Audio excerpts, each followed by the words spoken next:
into Mr. Challoner's arms. Then they all stand transfixed again, waiting for a descent which may never come. But hark! A new sound, mingling its clatter with all the others. It is the rain. Quick, maddening, drenching, it comes, enveloping them in wet in a moment. Can they hold their faces up against it? And the wind! Surely it must toss that aerial messenger before it and fling it back to earth, a broken and despised toy. "Orlando!" went up in a shriek. "Orlando!" Oh, for a ray of light in those far off heavens! For a lull in the tremendous sounds shivering the heavens and shaking the earth!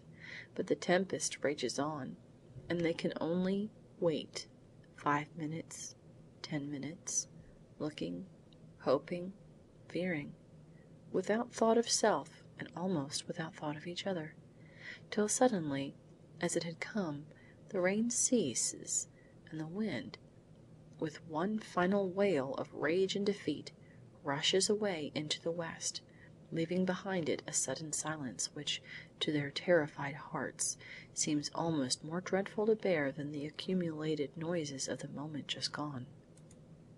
Orlando was in that shout of natural forces, but he is not in this stillness. They look aloft, but the heavens are void. Emptiness is where life was. Oswald begins to sway, and Doris, remembering him now, and him only, has thrown her strong young arm about him when what is the sound they hear high up, in the rapidly clearing vault of the heavens?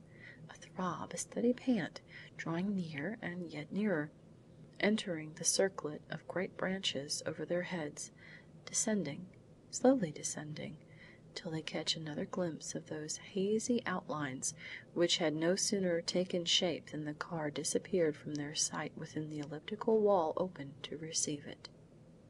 It had survived the gale! It has re-entered its haven, and that, too, without colliding with aught around, or any shock to those within, just as Orlando had promised, and the world was henceforth his. Hail to Orlando Brotherson! Oswald could hardly restrain his mad joy and enthusiasm. Bounding to the door separating him from this conqueror of almost invincible forces, he pounded it with impatient fist. "Let me in!" he cried. "You've done the trick, Orlando! You've done the trick!"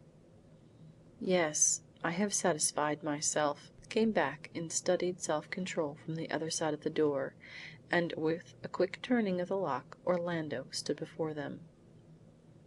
They never forgot him as he looked that moment. He was drenched, battered, palpitating with excitement, but the majesty of success was in his eye, and in the bearing of his incomparable figure. As Oswald bounded towards him, he reached out his hand, but his glance was for Doris. "Yes," he went on, in tones of suppressed elation, "there's no flaw in my triumph. I have done all that I set out to do. Now—" Why did he stop and look hurriedly back into the hangar?